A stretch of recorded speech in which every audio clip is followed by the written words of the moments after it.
What's up, guys? Welcome back to another video. For those of you who don't know, my name is Darius. I'm an RN and I work in the ICU.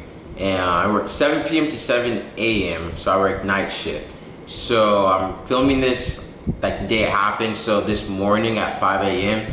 I have a crazy story to tell. But however, before I get into the story, make sure you guys browse the channel, like and subscribe, and let's get into it.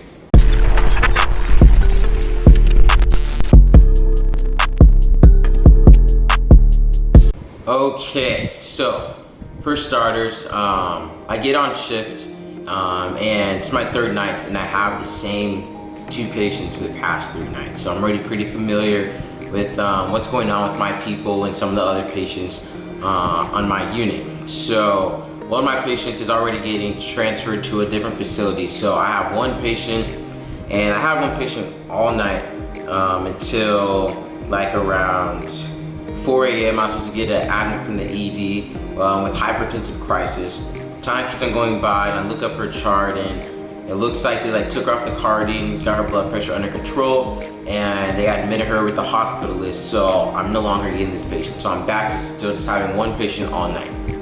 The night for my other coworkers is also going pretty smooth. And you know, when things are going really too well, you know something bad is bound to happen. So things are going well, everybody's doing fine, and I guess like one of my coworkers says to like one of our other coworkers, like something's bound to happen, or she like jinxed her, right? So it's like 5 a.m. and we're all like just charting. I'm caught up totally, and the monitor like goes off, and the arterial line looks all squiggly, and the leads for the heart monitor also look kind of squiggly. It's my patient, or my coworker, she looks at the monitor and she's like, oh no, I think he's having a seizure. So she like runs to the room, but I didn't even really know what was happening. And then so she like ran to her room, and then my other coworker, she like darts past the nursing station. I was like, so I jump up, I'm like, yo, what's going on? And then so I head over to the room, and the patient is like, is as still as can be, like a rock. His body is turning blue because he's not oxygenating, so he's like cyanotic. And so we look at his monitor as well, and his saturation's like 50%, and then they just keep on dropping and dropping. And we try to pry his mouth open because he's seizing, but his jaw is clenched, so we couldn't get like access to an area immediately. And he's also there, just as a little background story, he's there, he had an EMT surgery done, and long story short, in the operating room, he had an artery that was nicked in his nose, so he's been bleeding out for like days and haven't repaired it yet, right? So we didn't really want to put like a nasal trumpet in right away, so we wanted to try to like get his mouth open. So we're all like scrambling, and then someone yells to page the doctor, so another nurse pages the doctor, and so we're in the room trying to get the situation under control.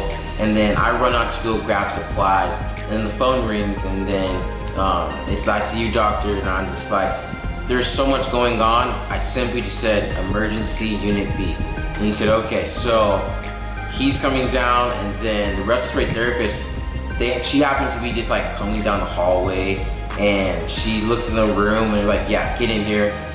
We had some other nurses just coming back from CAT scan, and as soon as they drop off their patient, they come into our room. I grab the code card because I'm the nurse of the patient. She's like, I think he's gonna code, so I grab the code card, luckily, and before you know it, like his oxygen saturation 0, his heart rate 0. And the reason why this was so freaky just because as the patient had been fine all night, he was on room air, and the fact that you like walk into the room and you see someone like actively suffocating, their body's turning blue, and you can't pry their mouth open because they're seizing, insane. So like obviously we didn't like immediately get like the paralytics to like release his jaw, but once the doctor came, or before the doctor came, you know, there's like a lot of people in the room right now. We eventually get his mouth pried open and put in an oral airway, and we start compressions. So we're coding him, and then we put the defibrillator pads on. We shocked him one time. We get a pulse back, and then like immediately like his color like came back. I'm like, all right, cool.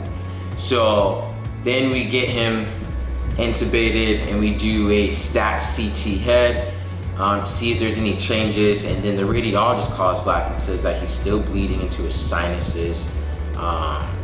But you know, we think he'll be okay. We give him Keppra, seizure medication for those who don't know. And it was just crazy how fast it all happened. And the fact that like it was really kind of frustrating that we couldn't pry his mouth open because he's clenched down and he's not breathing. So for those who also don't know, like people do die from seizures all the time, and you know, you have to protect their airway. In this case, his airway was obviously not being protected, but we couldn't even get access to it. So we could have did the nasal trumpet as like the next resort, but then again, we ended up getting his mouth pried open.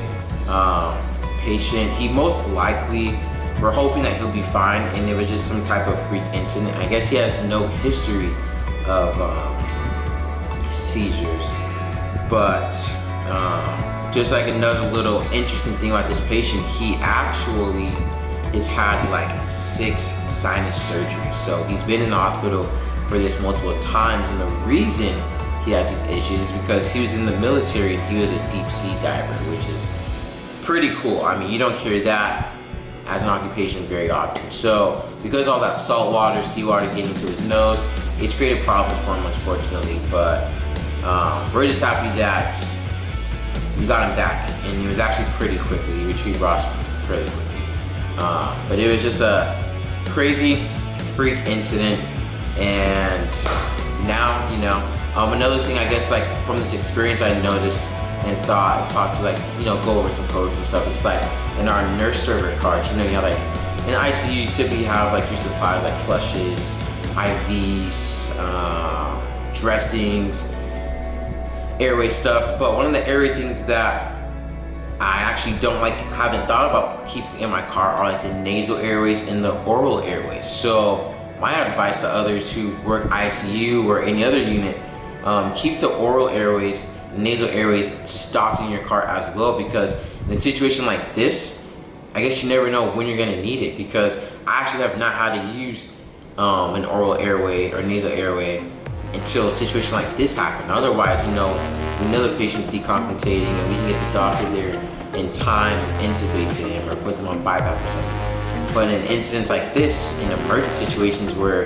there's not many people around, I guess we just need to have all the tools available. So that's something like I totally gained from this experience, is to have those devices in my car, because this could happen again anytime to any patient.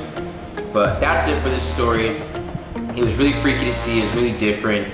But thank you guys so much for watching, listening, and subscribing. So I will see you guys next time.